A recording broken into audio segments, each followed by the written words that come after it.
इसी नीमच में पप्पू भाई बड़े प्रसिद्ध व्यक्ति हैं, पूर्व नगर पालिका के अध्यक्ष भी रहे। उन्होंने कहा मेरे घर के बारे में ध्यान में देख के आशीर्वाद दीजिए प्रभु। मैंने कहा ठीक है।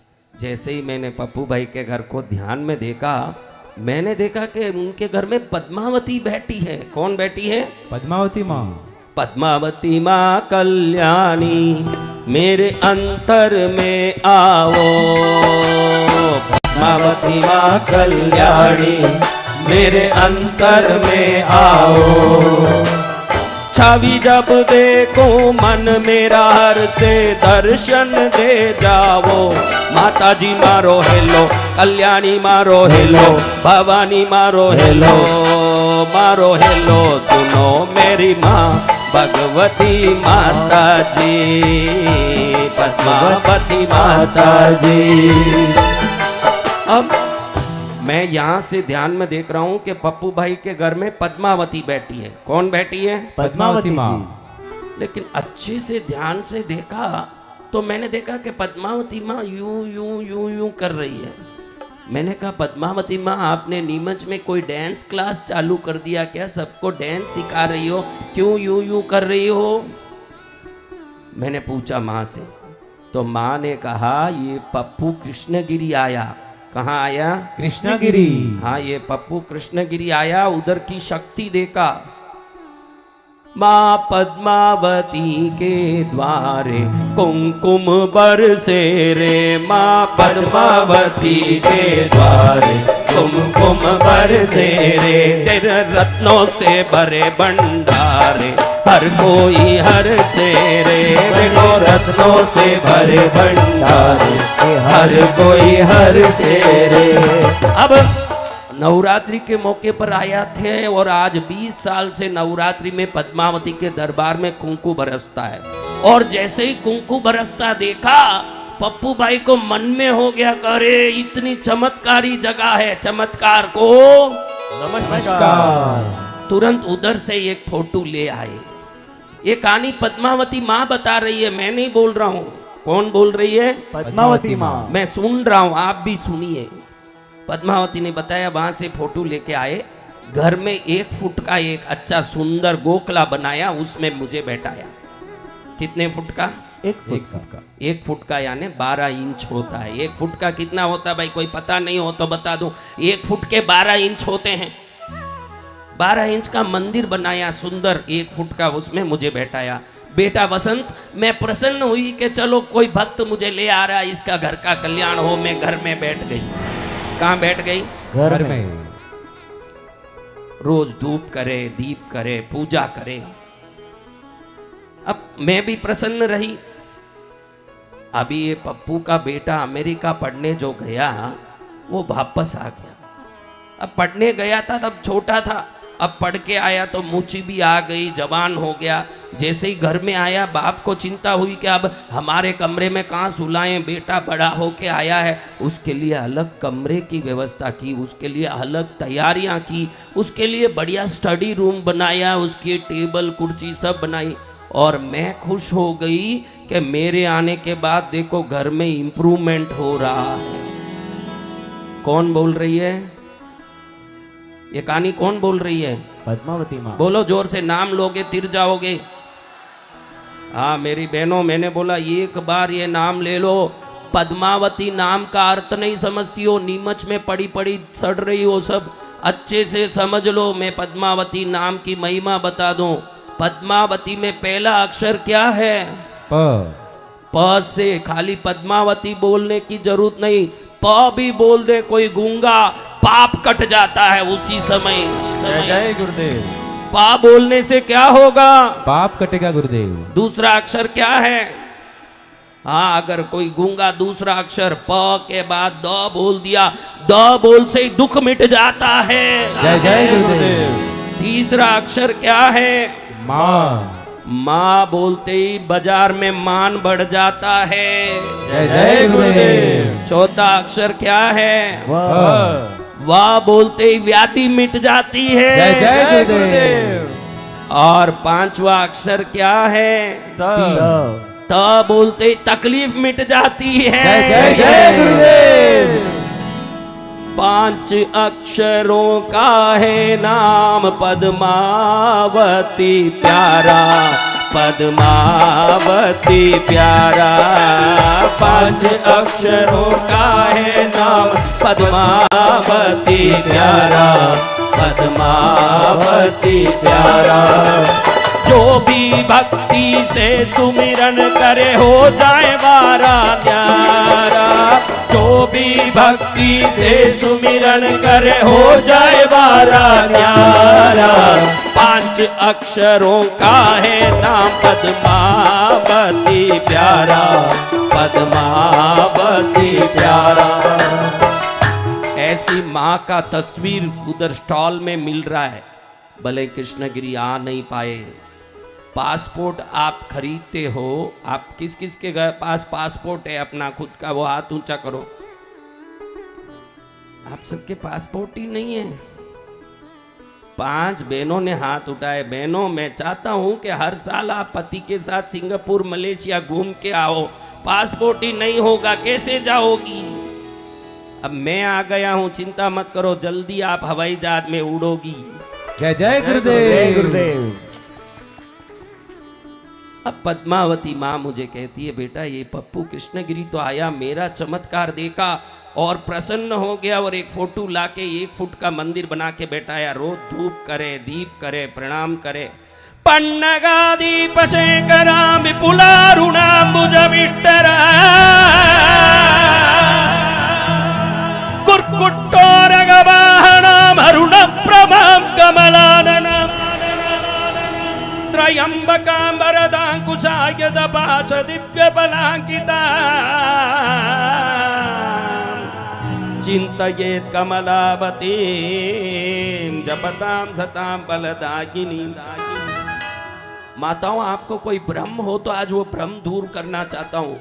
ये सनातन धर्म में पद्मावती कितने नाम में पूजी जाती है, शास्त्रों में उसका वर्णन है कि कितने नामों में पद्मावती है, एक नाम में नहीं है। आपको बताऊं क्या कितने नाम में है? कौन कौन सुनना चाहती है? सभी। देखो सुनाता हूं कितने नामों में है, सुन लो। आपके कोई ना कोई नाम में तो आप उसकी पूजा करते ही होंगे, देख लो, मना नहीं कर पाओगे। भले पद्मावती नाम से नहीं करते हो, पद्मावती के इन नामों से आप पूजा करते ही होंगे। क्या क्या नाम है? पद्मानना, पद्मा, विजया, जया, जिता, अपराजिता, शिवा, गौरी, रंबा, वैरोठ्या, प्रज्ञप्ति, भद्रकाली, काली, महाकाली, शिवंकरी, शंकरी, पद्मनेत्रा, हिमवतनया, लक्ष्मी, दूती, मति, भुवनेश्वरी, अंबिका, अन्नपूर्णा, श्री विद्या, त्रिपुर सुंदरी, भवनी, भवानी, मातंगी, राजमातंगी, त्रिनेत्री, हिंगुला, हिंगोली, बागबादिनी, शारदा, सरस्वती, सत्यदेवी, ज्वालामुखी, बालापीठा, शाकंबरी, शीतला, तोतला, भद्रा, वज्रा, कूष्मांडी, चक्रधरा, चामुंडी, महामाया, गायत्री, विश्वविख्याता, सुतदेवी, जिनवाणी, विद्या वर्धमानी, नागकुमारी, कात्यायनी, कुंडलिनी, मधुमती, रीमकारी, आई, माई, दुर्गा, भोगी, चानंदकरी, वरदानंद दायिनी, नित्या, ब्रह्माणी, बाहुबली, सिंगमराला, समारूढ़ा, एकाक्षरी, द्वयाक्षरी, त्रयाक्षरी, चतुराक्षरी, पंचाक्षरी, षडाक्षरी, सप्ताक्षरी, अष्टाक्षरी, नवाक्षरी, दशाक्षरी, एकदशाक्षरी, पंचदशाक्षरी, षोडशी, महाषोडशी, पराषोडशी, सर्व विद्याक्षरी, सर्व मंगलकरी, सर्व शुभकरी, सर्व शोभंकरी, इतने नाम से पूजी जाती है महाराज। बोलो पद्मावती मात की जय हो। तेरा मेरा कोई जान न पहचान जी, फिर भी कृपा करी है आसमान सी। मेरे पास कोई ऐसे भी किताब ना जिसमें शब्दों से करूं मैं बखान जी। तूने कितने किए हैं एहसान जी। मेरे नैना, मेरे नैना, मेरे नैना हुए खुशियों से कम, मैं तेरे लिए क्या लिखूं? मैं तो जो भी लिखूं वो है कम, मैं तेरे लिए क्या लिखूं? मैं तो जो भी लिखूं वो है कम, मैं तेरे लिए क्या लिखूं। कहाँ से शुरू करूं कहाँ खत्म, कहाँ से शुरू करूं कहाँ खत्म, मैं तेरे लिए क्या लिखूं। मैं तो जो भी लिखूं वो है कम, मैं तेरे लिए क्या लिखूं। देखो ऐसी माँ का एक बार दोनों हाथ उठा के जयकार करें, बोलो पद्मावती मात की। भैया बैठने जगह नहीं हो तो इस गलियारे में बैठा देना, डिस्टर्ब मत करो भाई। अगर जगह नहीं है कार्यकर्ता बाउंसर लोग यहां बैठा दीजिए, इस गलियारे में बैठा देना।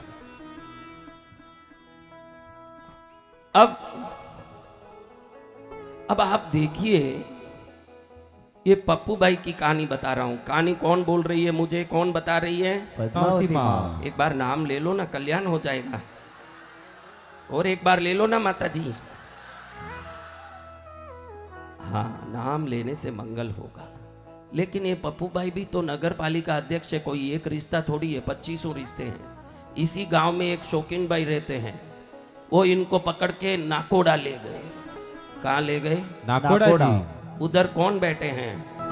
भैरव जी। मारा नाकोड़ा रो नात नात तू भक्तारो सरता, भैरू भैरू मन गासे, भैरू भैरू मन गासे, मन गासी मन गासी मन गासी, भक्ति माँ रंग जासे, भक्ति माँ रंग जासे।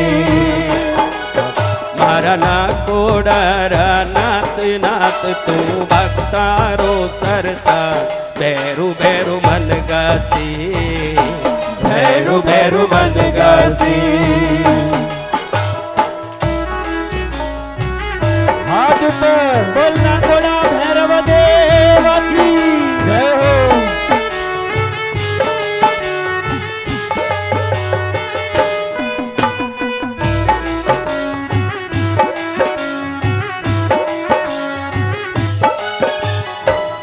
भक्तों के भैरू प्यारे जग में लगते हैं न्यारे, देवे वरदान रे देवे वरदान।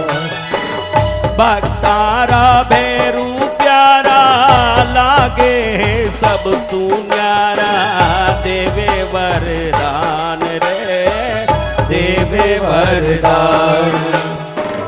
सुन ले आ अर्जी मारी, ले आयो जोली खाली, कर दे उपकार रे कर दे उपकार। बोले मन डारो मोर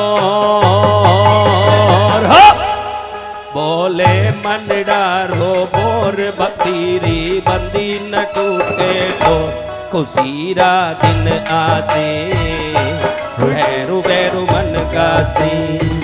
अब पद्मावती का बेटा भैरू भी कोई कम थोड़ी है। उधर गए तो उधर भी चमत्कार दुनिया भर का। अब इनके मन में हुआ चमत्कार को नमस्कार। उधर से भी एक फोटो खरीद लिया। अब पहले वाली फोटो कितने इंच की थी बराबर सुना आपने? कितने इंच की थी? मूर्खों, 6 इंच की फोटो थी, 12 इंच का मंदिर था। इसलिए तुम सबको घड़ी घड़ी पूछता हूं। कल खाया हुआ आज याद नहीं रहे, भगवान क्या याद रहे। अब देखो, वो पुरानी फोटो 6 इंच की थी, अब नए फोटो 6 इंच के लाए। पद्मावती मुझे कहती है कि मैंने देखा कि जब बेटा अमेरिका से आया उसके लिए जो अलग कमरा बनाया, उसके लिए अलग कमरा बनाया ना, अलग व्यवस्था की ना, तो अब भैरू को ला रहा है तो लाने दो, उसके लिए भी अलग मंदिर बनाएगा, अलग व्यवस्था करेगा, मुझे क्या चिंता, आने दो। लेकिन जो अपने बेटे के लिए अलग मंदिर अलग व्यवस्था करने वाला, जैसे ही भैरू को लाया, मेरे को जो बीच में रखा था धक्का मारा न, मेरे ही मंदिर में भैरू को भी घुसेड़ दिया। अब देखिए मंदिर कितना इंच का था? 12। और दोनों फोटो मिलके कितने इंच के हुए? 12। अब पद्मावती कह के बहुत टाइट हो गया मामला। अब क्या करूं, फिर भी आया कोई नहीं दूसरा आता तो थोड़ा मन में गुस्सा आता, आया तो मेरा ही बेटा, इसलिए चलो बेटा आया सोच के मन मार के रह गई। लेकिन ये पप्पू को काम धंधा है नहीं, अभी अगला सोमवार आया न, ये महाकाल चले गया। अब मुझे पता चल गया कि जहां जाएगा वहां से एक फोटो तो लेके आएंगे। और मेरा सोचना कभी गलत नहीं हुआ। बेटा वसंत, मैं पद्मावती बोल रही हूँ, सच में बोल रही हूँ। जैसे ही महाकाल गया वहां देखा डम डम डम डम डमरू बजे, डमरू बजे, मारा शंकर भोले का डमरू बजे, मारा शंकर भोले का डमरू बजे, डम डम डम डम डमरू बजे, डम डम बजे, मेरे शंकर भोले का डमरू बजे, मेरे शंकर भोले का डमरू बजे। अब उधर से भी फोटो खरीदी गई और वो फोटो भी 6 इंच की, उसमें महाकाल राजा बैठे हैं। अब मैं सोचती रह गई बेटा वसंत के चलो 12 इंच था मंदिर, तब तक तो हम दोनों फिट होके बैठ गए। अब ये महाराज जी को लाके कहाँ फिट करेगा, ये चिंता में मैं पड़ गई। हे राम, अपने बेटे के लिए अलग घर बनाने वाला, रूम बनाने वाला इंसान जैसे ही भोलेनाथ को ले आया, मेरे फोटो को ऐसे धक्का मारा, भैरू जी को ऐसे ही धक्का मारा, 18 इंच के तीनों फोटो को 12 इंच में फिट करके दिखा दिया। अब बीच में मैं फंस गई। इस तरफ देखो तो भैरू बैठा दबाते, इस तरफ भोलेनाथ दबा रहे हैं मेरे को। जब सोमवार आता है तो भोलेनाथ जी को खुशी चढ़ती है, त्रिशूल लेके नाचने लगते हैं। अब मैं बीच में फंसी हुई हूँ, इधर से त्रिशूल छुपता है तो त्रिशूल से बचने यूं यूं करती हूँ, और इधर भैरू को खुशी होती है तो डमरू बजाता है, इधर डमरू छुपता है तो डमरू से बजाने में यूं यूं करती हूँ। अब त्रिशूल से बचने और डमरू के बचने में यूं यूं कर रही हूँ। तू बोल रहा है मेरे को कि डांस क्लास सिखा रही है क्या, क्या नाच रही है? मैं तो ऐसे नाच रही हूं इन लोगों के वश में पड़ के। एक पर श्रद्धा रखिए, एक को पकड़िए। एक जगह अगर ऊंडा सा कुआं खोदोगे, पानी आना जितना निश्चित है, 1000 में हाथ डालोगे, हजारों देखेंगे कि इसको मेरे पर विश्वास नहीं है, मैं क्यों इसका कल्याण करूं। घर में कुल देवी जरूर होना चाहिए। कौन होना चाहिए? कुल देवी। गणेश जी जरूर होना चाहिए, गुरु जरूर होना चाहिए। आप जिस धर्म के हो वो धर्म के भगवान जरूर होना चाहिए। लेकिन आज आपको बता देना चाहता हूं, इष्ट एक ही होना चाहिए। कितने होना? एक ही। कितने इष्ट होना? एक ही। तो वो भाई बोल रहे थे कि मैं बहुत सारा मंत्र जपता हूँ। बहुत सारा जपने से समय डिवाइड हो जाता है, समय का भाग हो जाता है। एक ही जपोगे, ज्यादा से ज्यादा जपोगे, ज्यादा से ज्यादा जपोगे तो सिद्धि, सुसिद्धि, सर्व सिद्धि, सर्वार्थ सिद्धि, महासिद्धि, सुयोग्य सिद्धि, परम योग्य सिद्धि, मोक्ष सिद्धि तक आपको मिलने लगेगा। जय जय गुरुदेव।